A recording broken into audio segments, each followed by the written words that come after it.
Aleluia, Jesus. Em pé como você está. Pegue a sua Bíblia, meu irmão.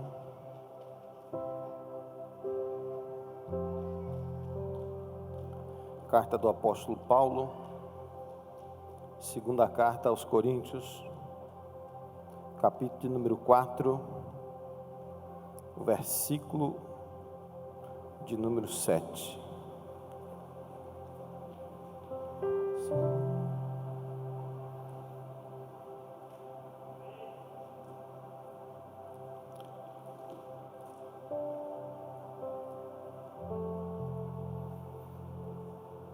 Carta de Paulo aos Coríntios, capítulo 4, versículo 7.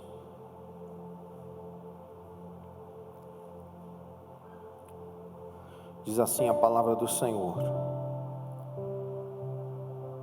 Temos, porém, este tesouro em vasos de barro, para que a excelência do poder seja de Deus e não de nós. Vou repetir. Temos, porém, este tesouro em vasos de barro, para que a excelência do poder seja de Deus e não de nós. Fecha os teus olhos, recline a tua fronte. Oramos ao Senhor nosso Deus. Eterno Deus, Pai que está nos céus, muito obrigado, Senhor Jesus, pela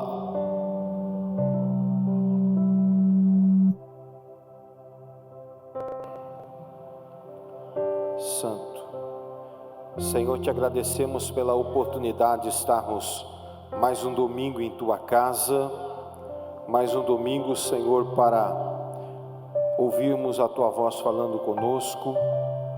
Fala as nossas vidas, fala aos nossos corações, Senhor Jesus.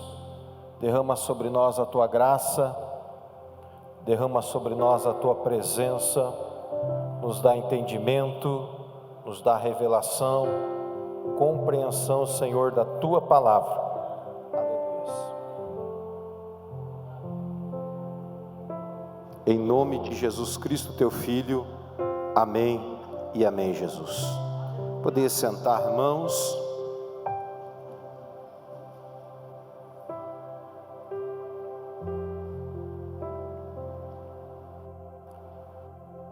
Quem está feliz com Jesus, diga aleluia.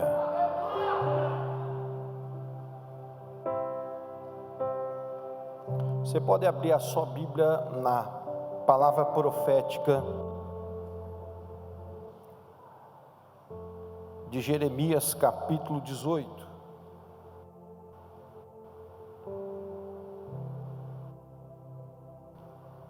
Esse vai ser o texto que nós vamos usar por base da palavra dessa noite, para estar ministrando a sua vida e o seu coração.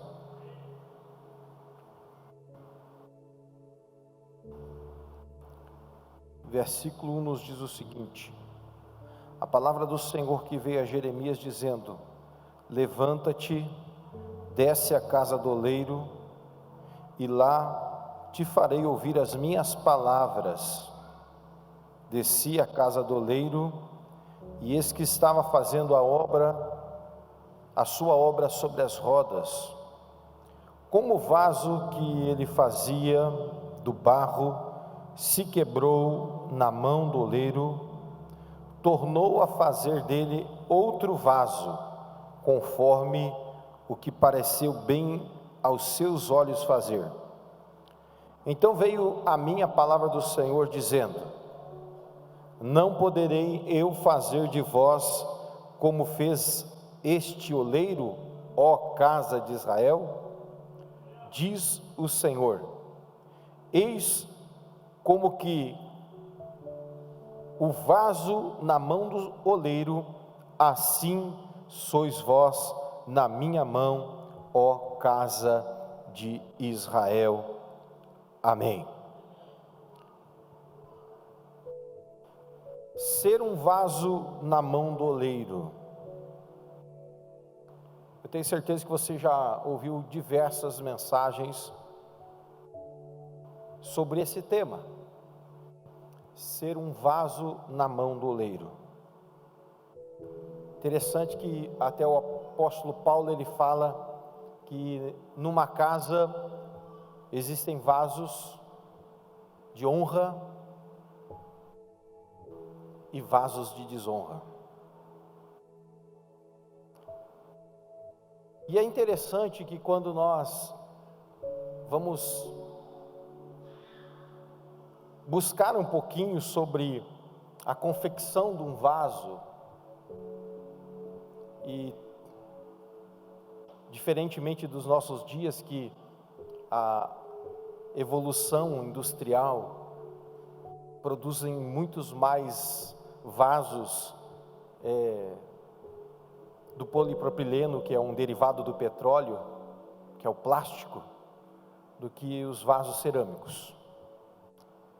Mas quem vai ali para a região da Serra, para Caxias do Sul, você passa ali na estrada, você vê várias cerâmicas familiares, e ali você consegue ver os vasos que são produzidos de forma artesanal.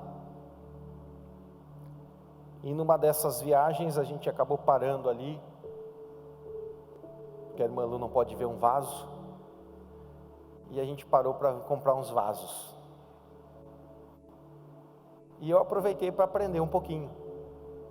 Aí conversa vai, conversa vem. E eu quis conversar com a pessoa que era proprietária da cerâmica, para tentar entender um pouquinho o processo de construção de um vaso, que já tinha lido essa passagem bíblica algumas vezes. E a primeira coisa que o ceramista ou o oleiro ele vai fazer é escolher a matéria-prima. E é interessante que na escolha da matéria-prima, nós pensamos que esta matéria-prima, que é o barro, é uma palavra interessante, né? Nós temos, o Brasil é um país muito abençoado por Deus, e nós temos o nosso português, diferentemente do português de Portugal, ele recebe muitas palavras variantes de outras línguas. Apesar de ser uma língua predominantemente latina, como espanhol, francês, italiano, o português ele recebeu do Brasil, o português brasileiro, palavras de influências do mundo inteiro, por causa dessa nossa construção étnica. E a palavra barra é uma palavra latina derivada do italiano, é pré-romana, que quer dizer aquilo que serve para ser pisado. Aquilo que é pisado, aquilo que é sovado. Então, quando o ceramista ele vai buscar uma matéria-prima, ele vai ver se, primeiramente, independente de onde ele está tirando, né, a barreira, né, onde ele saca esse barro, essa argila, ele vê se o material ele é moldável, se você consegue dar forma a ele, se ele possui a liga necessária para ser moldável. É interessante que ele não discrimina, o ceramista ele não discrimina o material. Ele pode vir com sujeiras, ele pode vir com pedras, ele pode vir com gravetos, ele pode vir com areia, não tem problema, porque quando ele colocar ali aquela matéria-prima, né, aquilo que serve para ser moldado, aquilo que serve para ser criado algo a partir dele, ele coloca sobre a sua bancada de trabalho, e antes de ir para as rodas, ele vai fazer uma pré-limpeza naquele material. Ele vai começar a tirar os gravetos, ele vai começar a tirar algum pedregulho, ele vai começar a tirar, quem sabe, um pedaço de vegetação que veio junto com a matéria-prima, e ali ele faz a preparação dessa matéria-prima. Ele não tem forma nenhuma, ele não é nada, ele só é um pedaço de barro. É interessante que quando Deus faz a analogia dizendo assim, ó, vendo ali o Senhor, né, ministrar sobre a vida de Jeremias, dizendo: desce a casa do oleiro, porque ali eu vou falar contigo. Então ele desce a rua, como se fosse uma expressão de descida, porque a casa do oleiro ficava perto da onde ele buscava o seu material. Ele não ficava nos centros urbanos, ele não ficava perto dos palácios, ele ficava perto de onde o material seu, o seu fornecimento de matéria-prima se encontrava para produzir seus vasos. E ele fala então que, assim como aquele oleiro trabalhava aquele pedaço de barro para transformar ele num vaso, em algo útil, ou seja, aquilo que é inútil passar a ser útil. Receber a transformação. Se você pegar o livro de Gênesis, no capítulo 1, você vai ver que tudo que existia, quando Deus criou, a Bíblia diz que tudo então estava sem forma e vazio, mas havia o Espírito de Deus que pairava sobre todas estas coisas. O nosso Deus, o Deus que você serve, o Deus que eu sirvo, Ele é um Deus especialista em transformar algo inútil em algo útil. Pena que poucos irmãos entenderam aqui. O Deus que nós servimos, irmãos, é um Deus especialista para transformar aquilo que não é em algo que seja. Aquilo que é sem forma, aquilo que é vazio, aquilo que não serve para nada, aquilo que não tem utilidade para nada, Deus pega e transforma em algo útil.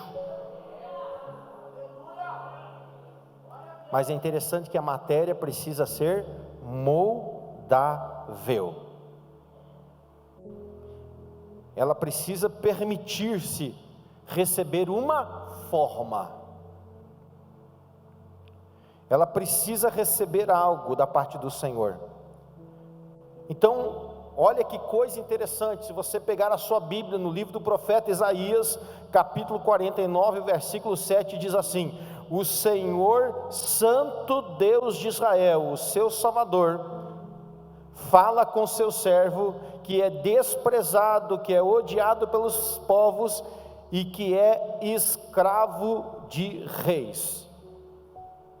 O que está falando aqui? Que o Deus que é poderoso, o Deus que é maravilhoso, Ele fala com aquele que não tem valor algum, que é desprezado.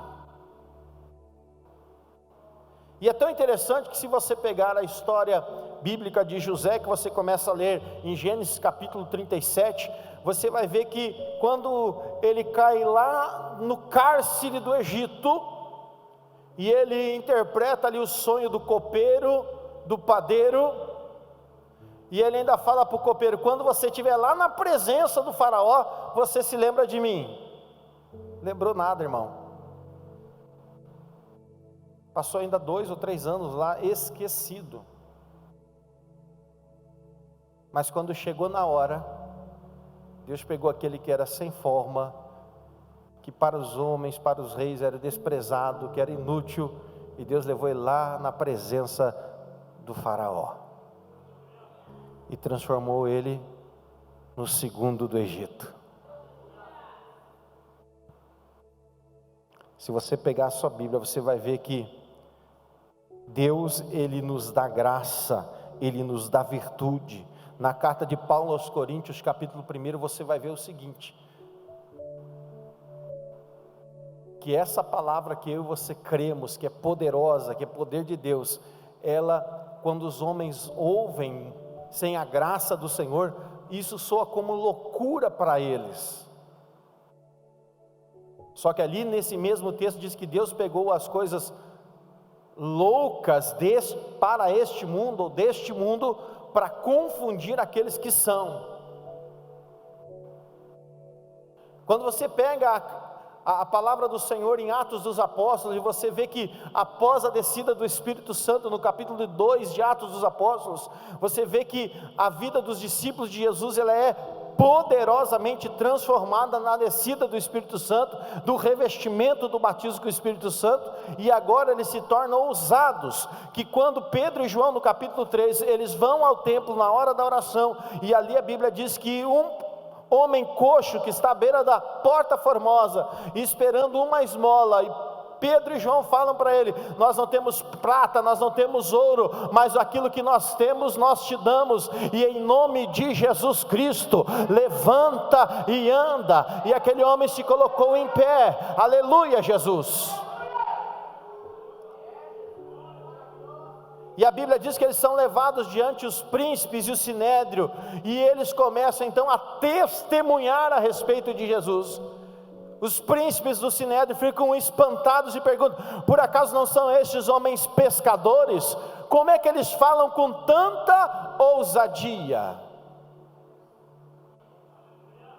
Porque o Senhor pega aquilo que não é e faz com que seja. Aleluia Jesus. Mas nós precisamos ser moldáveis. A segunda coisa importante na confecção do vaso é o próprio oleiro. O oleiro é aquele que dá forma, o oleiro é aquele que molda. E é interessante que a construção de um vaso, ele é uma construção intrínseca, porque depois que a matéria-prima ela é preparada, não é qualquer matéria-prima, é uma matéria-prima moldada, limpa, preparada para ir para as rodas. Então o oleiro, ele tem que fazer essa preparação com muito cuidado, e até mesmo antes de ir para as rodas, literalmente, o ceramista, ele começa a fazer um processo de elasticidade nesse material. Para que ele se torne moldável, ele precisa ter elasticidade. E ele faz aquilo que geralmente os padeiros também fazem: sova literalmente um material. Ele precisa ser sovado, ele precisa ser amassado, e ele vai recebendo porções pequenas de água para aumentar a sua elasticidade. E aí vem ali o oleiro e ele começa a trabalhar aquele material, e ele começa a sovar aquele material, e sova, e sova, e sova. Um pouquinho de água, sova, sova, sova. Um pouquinho de água, sova, sova, sova, sova. Um pouquinho de água, sova.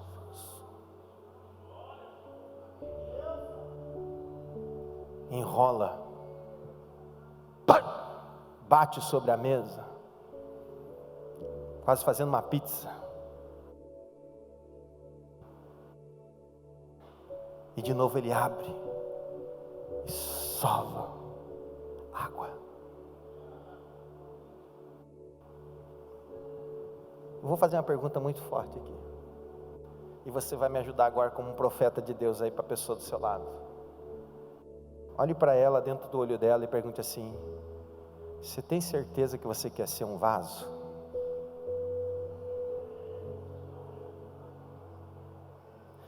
Não, vou perguntar de novo. Você tem certeza que você quer ser vaso? Os pentecostais têm muito aquele negócio: eu sou vaso.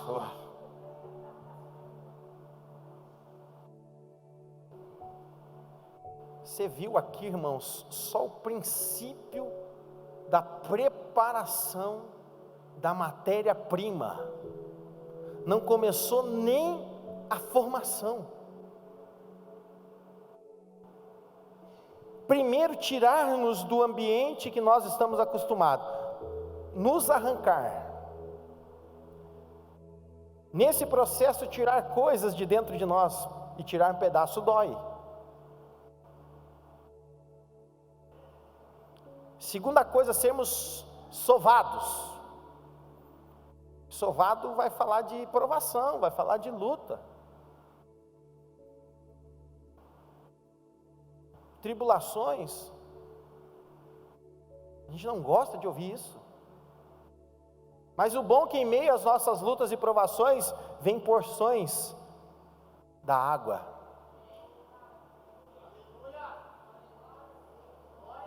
Você sabe que a água é uma tipologia bíblica para a palavra? Jesus disse: vocês já estão limpos pela palavra que vos tem pregado. Outra expressão é: vocês já estão purificados pela palavra que vos tem ministrado. A água é uma das tipologias bíblicas de palavra. Então, em meio às nossas lutas e provações, vem o Senhor e nos dá palavra. Sede firmes e constantes, sempre abundantes na obra do Senhor. Espere com paciência no Senhor, porque Ele se inclinou para ti e ouviu o teu clamor. 1000 cairão ao teu lado, 10.000 à tua direita, mas você não vai ser atingido. Não se turbe o vosso coração, crede em Deus, crede também em mim. Na casa de meu Pai há muitas moradas. Nesse mundo tereis aflições, mas tem de bom ânimo, eu venci o mundo. Estarei convosco todos os dias até a consumação dos séculos. Eu estou sendo sovado nesse mundo, eu estou sendo perseguido nesse mundo, eu estou sendo aí reprovado pelo mundo, mas não tem problema. Vem a palavra e me consola, vem a palavra e me anima, vem a palavra e me fortalece, vem a palavra e me coloca de pé. Aleluia!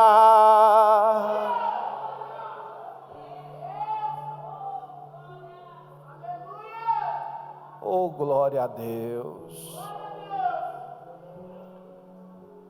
O oleiro tem um papel fundamental nas nossas vidas.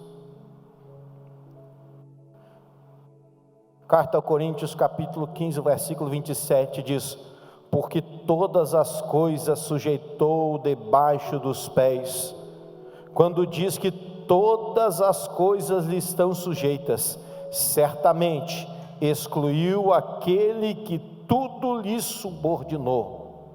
Na carta aos Hebreus, capítulo 2, versículo 8 diz: todas as coisas sujeitaste debaixo dos seus pés. Ora, desde que lhe sujeitou todas as coisas, nada deixou de fora do seu domínio. Agora, porém, ainda não vemos todas as coisas a eles sujeitas. Olha para o irmão pertinho de você e diga assim: Ele está no controle, irmão. Você pode estar sendo preparado, você pode estar sendo sovado pelo mundo, você pode estar sendo trabalhado na mão do oleiro. Ele está permitindo, porque todas as coisas estão sob seu controle. Deus não permite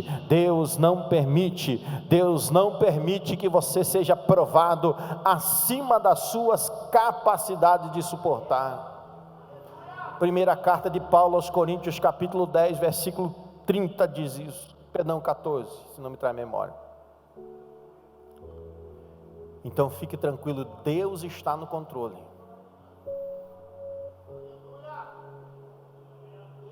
Somente Ele, como oleiro supremo, Ele sabe exatamente que tipo de matéria você é. Os nossos olhos nos enganam.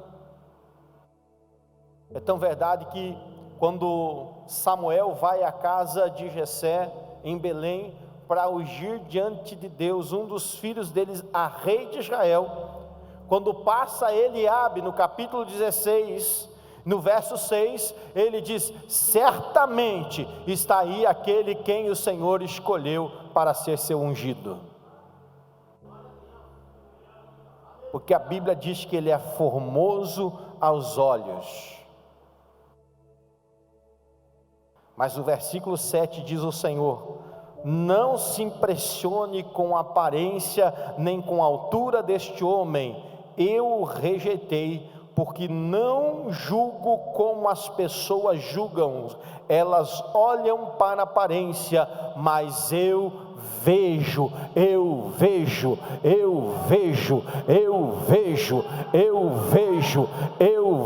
o coração. Aleluias! O Senhor não vê a aparência, o Senhor vê o coração. Por isso que todo o processo do oleiro é um processo intrínseco. O que é um processo intrínseco, pastor? É um processo que começa no interior, é um processo que começa lá dentro, é um processo que começa de dentro para fora, não de fora para dentro. O trabalhar do oleiro é um processo que começa no interior do seu coração. Deus não transforma alguém de fora para dentro, Deus transforma de dentro para fora. Assim como Deus não escolhe ninguém de fora para dentro, Deus escolhe alguém de dentro para fora. Aleluias! Oh, glória seja dada ao nome do Senhor. E quando o oleiro vai começar então a formação, ou seja, depois que a matéria-prima é preparada, depois que a matéria-prima é sovada, depois que a matéria-prima está pronta, então ele coloca a matéria sobre as rodas. Porque o trabalhar de Deus, irmãos, não é um trabalhar inerte. Gênesis diz que o Espírito do Senhor se movia. Se você pegar a visão de Ezequiel, o trono de Deus é um trono móvel, se movia. E para onde o Espírito andava, o trono ia atrás.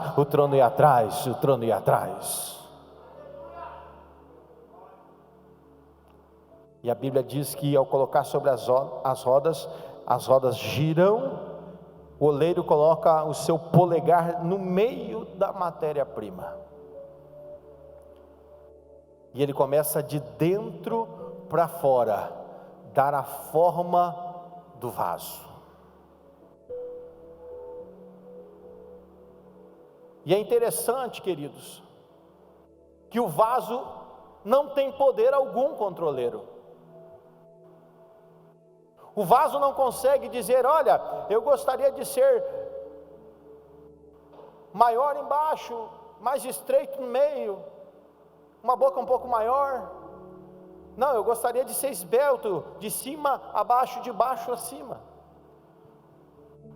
Olha, eu gostaria de ser um vaso possante, uma talha que cabe muitos litros de água, 333 litros de água, se não entrar a memória.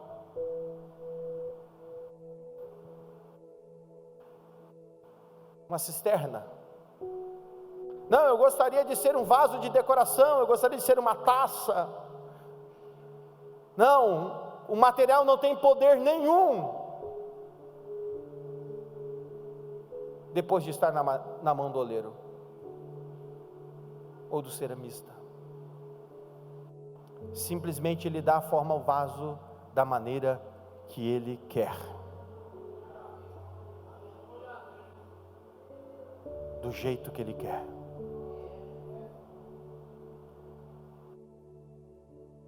E o vaso, irmãos, ele é um resultado da união da matéria-prima com o oleiro. O vaso é o resultado da matéria-prima e o oleiro. A matéria-prima dizendo: molda-me da maneira que te apraz. Faz em mim o que tu queres. Realiza em mim o teu querer. O livro do profeta Isaías nos diz que não há poder nenhum, no capítulo 45, versículo 9, não tem como barro dizer para aquele que o formou: o que é que você está fazendo?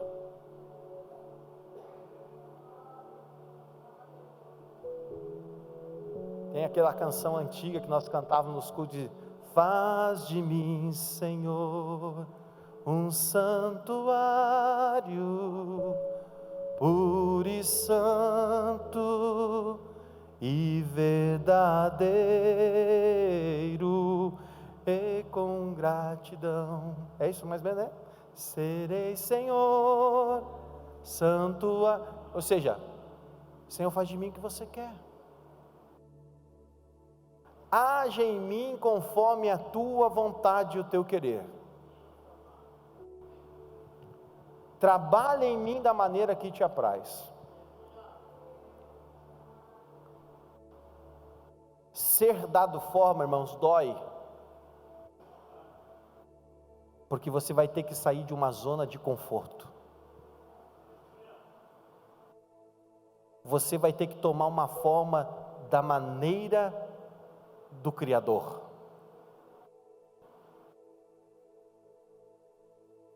Você acha que é fácil ser vaso, irmão? Aí quando o oleiro apronta um vaso bonito que nem esse aqui, esse copo bonito, quem sabe o copo diz: estou prontinho, já posso ser usado, eu já posso ser útil em alguma coisa, olha que lindo eu estou. Não,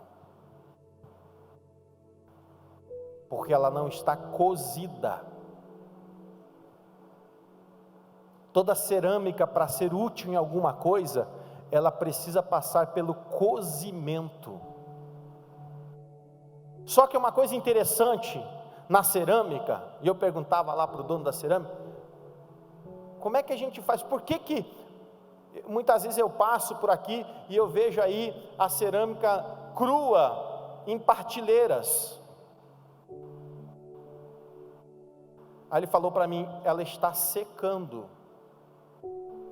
Por que ela está secando? Porque eu não posso tirar ela de cima da roda e colocar no forno, porque a umidade dela fará com que ela exploda dentro do forno. Então ela tem que ficar na partilheira até que ela esteja seca. Tem momentos que Deus pega você, meu irmão, bota você na partilheira, e você fica, e fica, e fica, e fica, e fica, e fica. Você vê Deus abençoando o outro, você vê Deus usando o outro, você vê Deus usando o cara no ministério, e você na partilheira, e você na partilheira, e você fica lá: e aí, Deus, até quando? Até quando? Irmão, você não está pronto. Porque se Deus botar você no fogo, você vai explodir. Se Deus colocar você na fornalha, que é o último estágio, o penúltimo estágio da utilização do vaso. Olha aí para o irmão do seu lado, diz aí: irmão, quer ser vaso ainda, irmão? Vai aguentar o período da prateleira?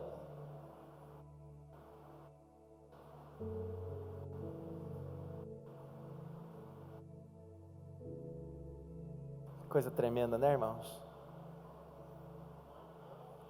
Quando ele passa o período lá na prateleira secando, e é interessante que todos os trabalhares de Deus são por permissão do Senhor.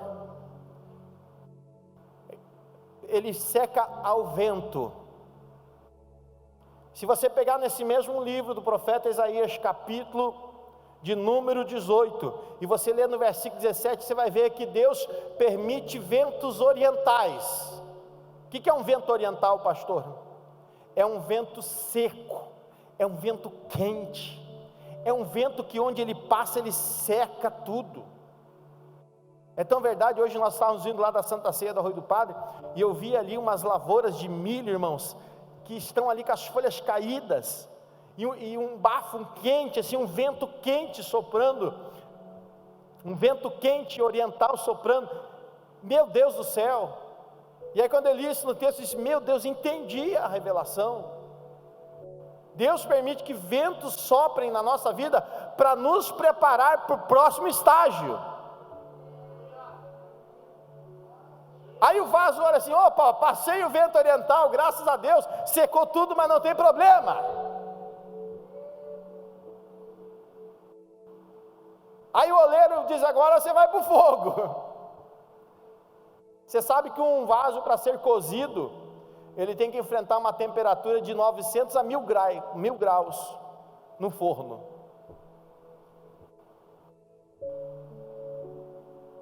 E ele tem que ir para esse cozimento. Então você imagina, se ele tivesse alguma partícula de umidade nele, e ele entrasse numa temperatura, haveria um choque térmico da umidade, e produziria uma expansão, a umidade ou a água na argila, ia evaporar instantaneamente, ia fazer o quê? Bum, uma onda de energia, e explodiria com o vaso. Diz para o irmão que está ao teu lado, irmão, tem alguém comigo aqui no culto hoje? Você precisa estar preparado para enfrentar. Sabe por que muitas pessoas hoje, mesmo elas vindo na igreja, mesmo às vezes ouvindo mensagem, mesmo às vezes ouvindo louvor, irmãos, é que por vezes a palavra, ela entra num ouvido, sai no outro, ela não desce o coração. Para você enfrentar uma prova, você precisa estar preparado.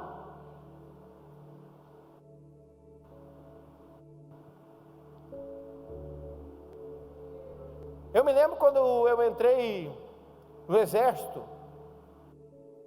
Esse ano eu estou fazendo jubileu de prata do exército. Fazem 25 anos que eu servi o exército. Tá, irmão, precisa dar glória a Deus aí, irmão, já entendi. E eu me lembro que no primeiro dia que eu entrei no exército, tinha um aspirante, e a gente via aquele menino, era um jovem, né, como nós, 1 ano, 2 anos mais velho apenas, e sempre quando a gente saía para almoçar, tomar café, jantar, fazer ceia, qualquer coisa, a gente via ele sozinho, uma apostila, um livro. Toda hora que a gente via aquele rapaz, Marcos, a gente via aquele cara com um livro na mão. E uma certa vez, ele acabou dando uma instrução para nós, e a gente perguntou, o que é que tanto você lê? E ele dizia, eu estou me preparando. Você está se preparando para quê? Eu vou fazer o concurso da Academia das Agulhas Negras. E naquele ano dele, irmãos, era 300 por 1. Você sabe o que é isso? 300 candidatos para uma vaga.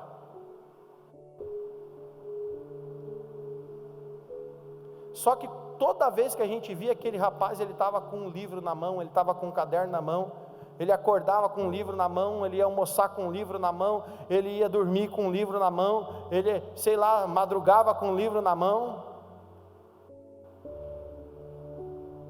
E nós lembramos quando ele foi fazer o teste e voltou, e quando saiu o resultado, ele saiu em 20º lugar no Brasil inteiro. Hoje ele deve ser general ou coronel, sei lá o que ele deve ser. Por quê? Porque ele sabia que se ele quisesse passar na prova, ele precisava estar preparado.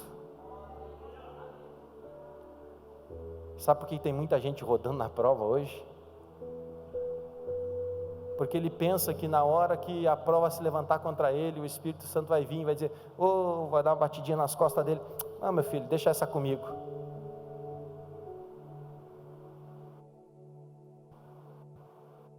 Senhor, manda um anjo do céu com a resposta na bandeja. Aí Deus vai dizer assim para ti: quê? E a preparação, filho? E a oração, o jejum, a leitura da palavra, na sua vida profissional. E aí, irmão, você estudou o quê? Você quer colar com o Espírito Santo?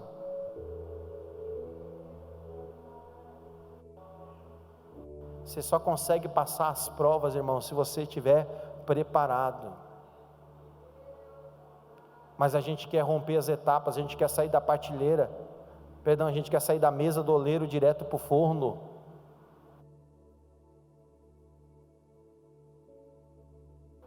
E é interessante, irmãos, que além de passar um tempo de cozimento dentro do forno, passar aquele período, que às vezes leva 8, 12, 14 horas, dependendo do processo de cozimento da cerâmica, você não pode tirar o vaso de imediato de dentro do forno e utilizar ele. O processo também é o contrário. Você tem que desligar o forno e deixar a cerâmica esfriar com o forno. Você tem que deixar ela, juntamente com o forno, descer a temperatura ambiente. Porque se você tirar ela lá de dentro do fogo, estou só no fogo, é muito fogo. Aí você tira ele para a rua, o que acontece? Se quebra todo de novo.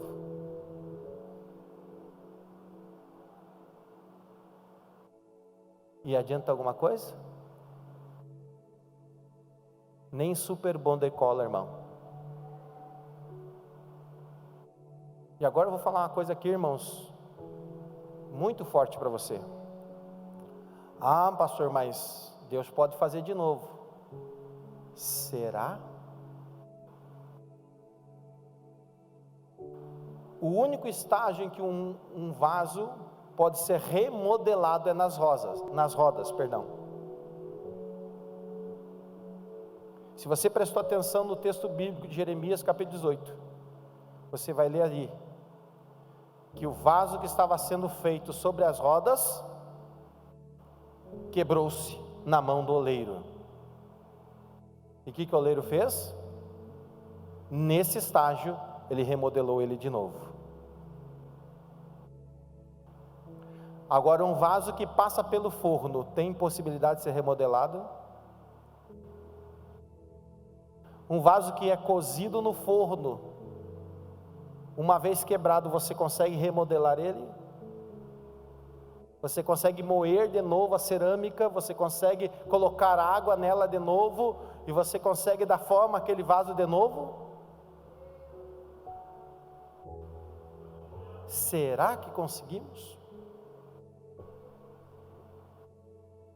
Eu não vou dizer que é impossível, irmãos, porque eu sirvo um Deus do impossível. Porque o Deus meu que eu sirvo, o Deus que você serve, Ele pode dizer para o vaso cerâmico assim: volte à sua forma de matéria, e eu vou dar forma de novo para você. Por isso que você vê muitas pessoas que se afastam da igreja, irmãos, terem uma grande dificuldade para voltar aos caminhos do Senhor. E eu tenho certeza, se eu perguntar para você: irmão, você conhece alguém afastado da igreja? Você diz: pastor, conheço muitos. E eu pergunto para você: é fácil esse irmão voltar para a igreja? Difícil, pastor.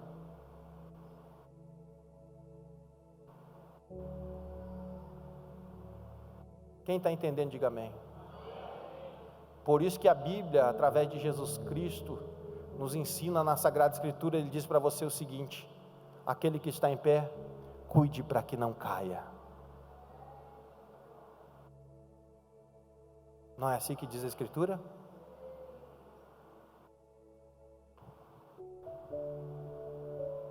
Então, meu irmão, se você quer ser alguém usado por Deus, se você quer ser um vaso nas mãos do oleiro, você tem que permitir que o Senhor trabalhe na sua vida da forma que lhe apraz. Porque toda vez que você tenta interferir no agir de Deus, você demora o processo de Deus na sua vida. Deus não pode trabalhar com você, porque quando você começa a trabalhar, o oleiro se retira. Só que quem dá a finalidade, o destino de cada um dos vasos, é o oleiro. Todos nós, irmãos, temos um propósito do Senhor na sua obra, no seu reino. Não existe alguém no corpo de Jesus que pode dizer: eu não tenho utilidade no corpo. Não, você tem utilidade, porque você faz parte do corpo. Eu quero convidar você a ficar em pé nesse instante.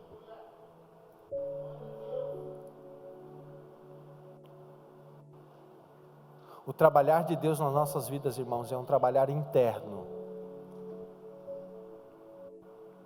A primeira coisa que Deus faz na nossa vida é mudar o nosso caráter, é mudar o nosso interior. Por isso que quando Jesus tem um encontro com Nicodemos, em João capítulo 3, ele diz para Nicodemos: Nicodemos, você precisa nascer de novo. Você precisa zerar as coisas comigo. Eu quero trabalhar dentro de você. Ele não entende nada. Por quê? Porque é difícil deixar alguém trabalhar na nossa vida, irmãos. É difícil nós deixarmos Deus nos moldar.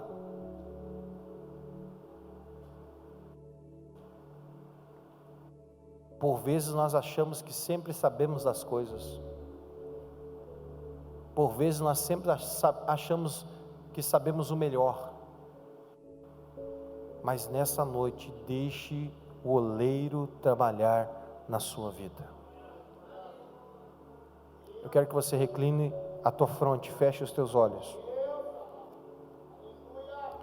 E eu gostaria de convidar, nesses minutos que nós ainda temos de culto, você que quer deixar Deus trabalhar no teu interior,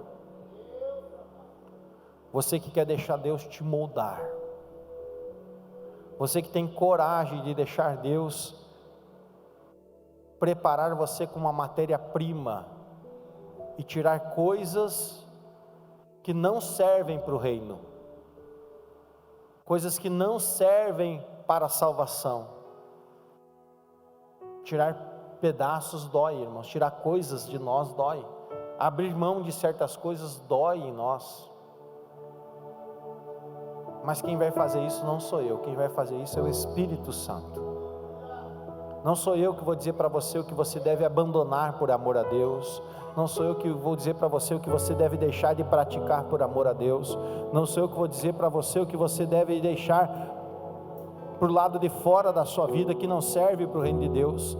Isso quem faz é o oleiro que vai preparar isso na sua vida, é o oleiro que vai preparar isso na sua vida, para que você esteja apto a passar pelas demais provas, e chegar no final, e ser um vaso útil dentro do reino de Deus, aleluias. Porque a fornalha, irmão, a fornalha é um lugar de provas. É tão verdade que um dos sinônimos de fornalha é abrasão ou abrasador, que significa aflição, que significa flagelo. Um dos significados para a palavra abrasador é aflição, flagelos.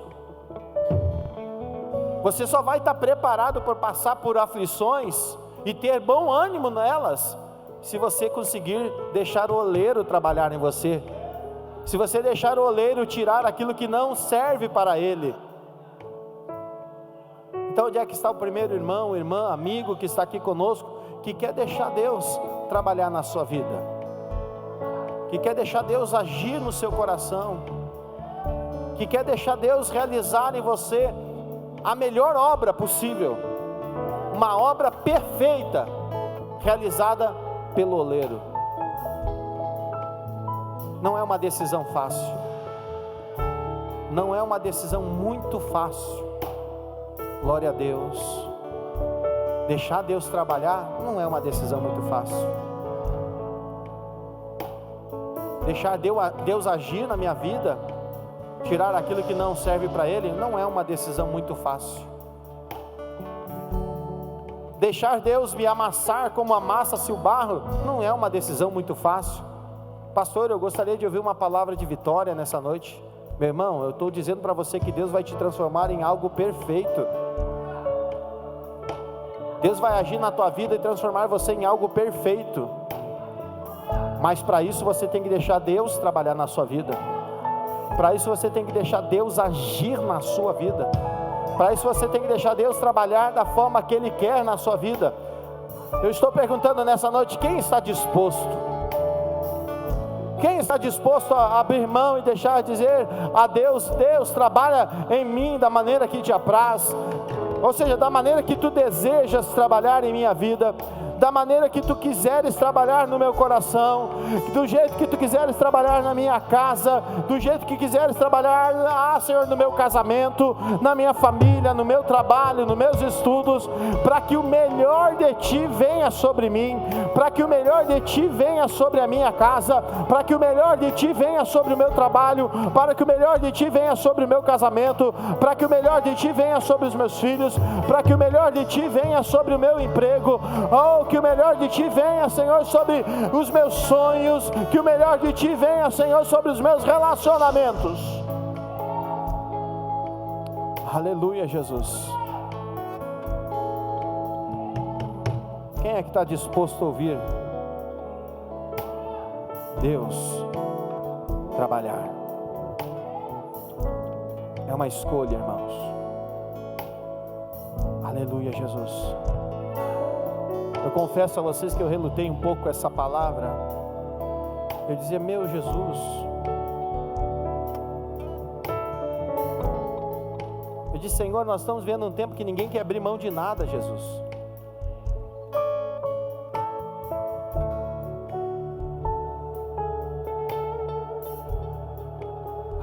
Jesus.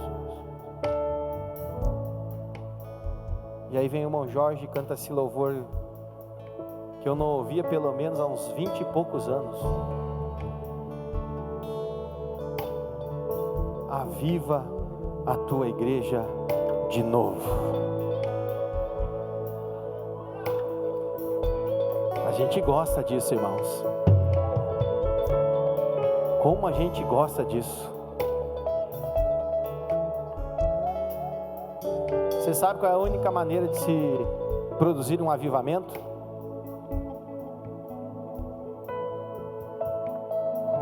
É com aflição. Se você pegar todos os grandes avivamentos da história, todos eles passaram por processos de aflição. Um dos símbolos do avivamento é o fogo. Para ter fogo você precisa de ar, você precisa do combustível e você precisa do ignitor.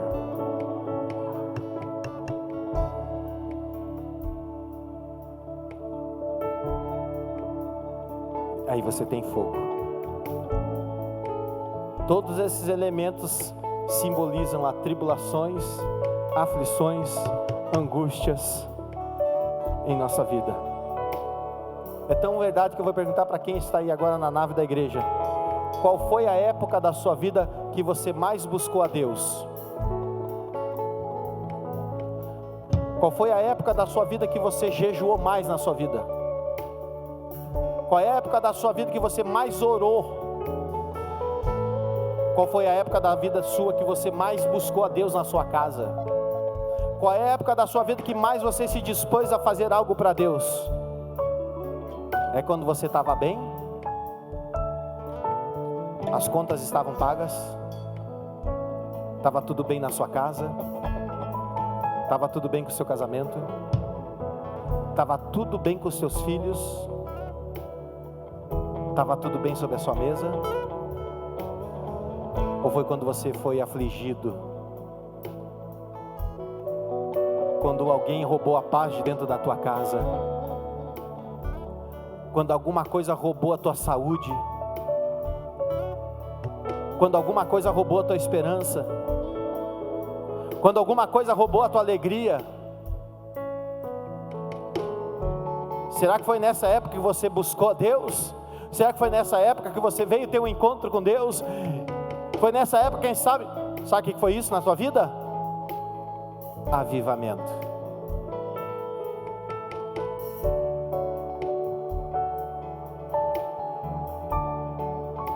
Avivamento não é você passar 2, 3, 4 horas pulando num pé só, falando em língua estranha. Isso faz parte do avivamento.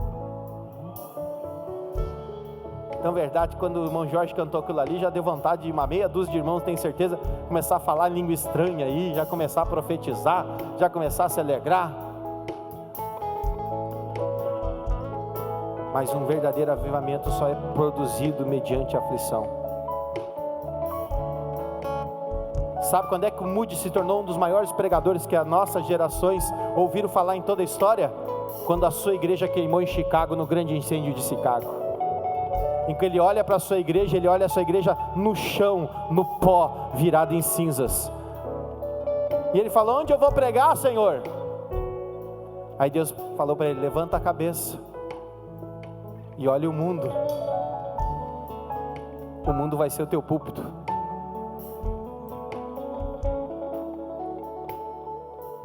E ele se tornou um dos maiores avivalistas que nós conhecemos.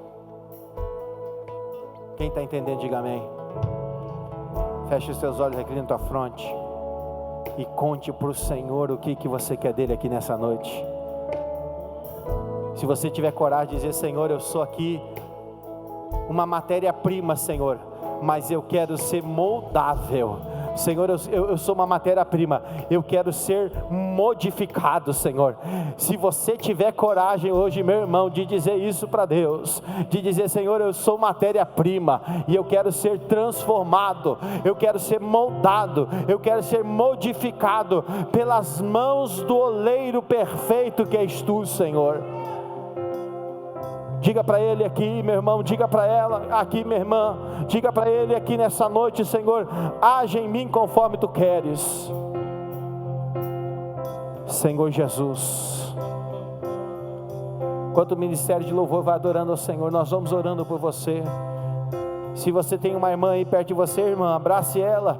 Irmão, se tem um irmão perto de você aí, abrace ele, ore com ele nesse instante. É nesse momento que ele precisa de alguém para interceder com ele, para orar com ele. Se você que está aí na nave da igreja sentir de vir aqui à frente, orar com alguém aqui, de orar com uma irmã aqui, vem aqui na frente, vem orar com ele, vem abençoar a vida dele, vem ministrar sobre a vida dele, vem auxiliar ele em oração aqui nessa noite. Venha ser alguém que está à disposição do reino de Deus.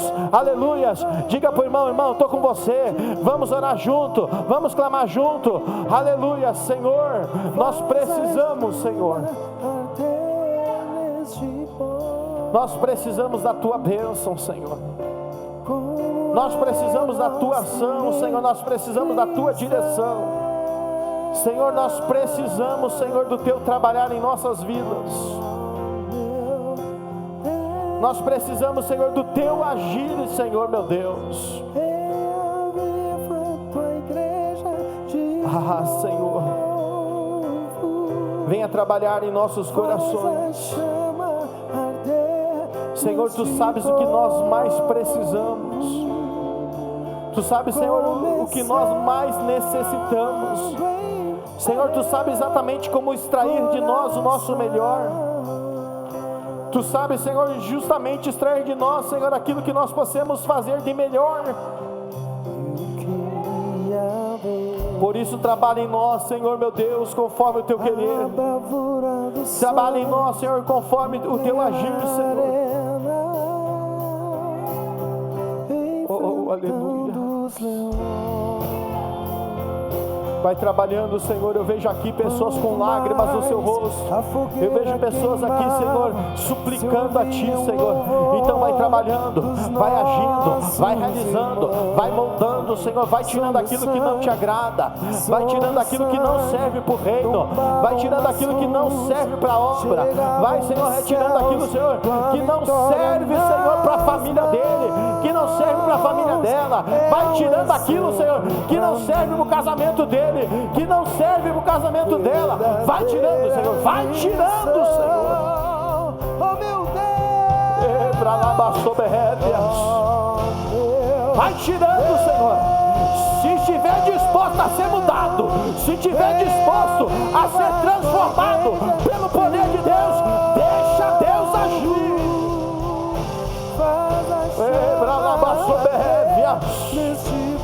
Deus vai mudando, vai mudando, vai mudando, vai mudando, Senhor. Vai modificando essa vida, Senhor. Que Ele seja uma bênção para a sua casa, que Ele seja uma bênção para a sua família, que Ele seja uma bênção para a igreja, que Ele seja uma bênção para os vizinhos, que Ele seja uma bênção no seu trabalho, em nome do Senhor Jesus. Aleluia. Age, Jesus. Faz uma grande obra através dele. Faz uma grande obra através dela, Jesus. Sim, Senhor. Sim, Jesus. Sim, Jesus. Sim, Jesus. Trabalha, Senhor, nessa vida e nesse coração. Senhor, realiza, Senhor, uma grande obra, Senhor, para que o Teu nome seja exaltado, glorificado, em nome do Senhor Jesus.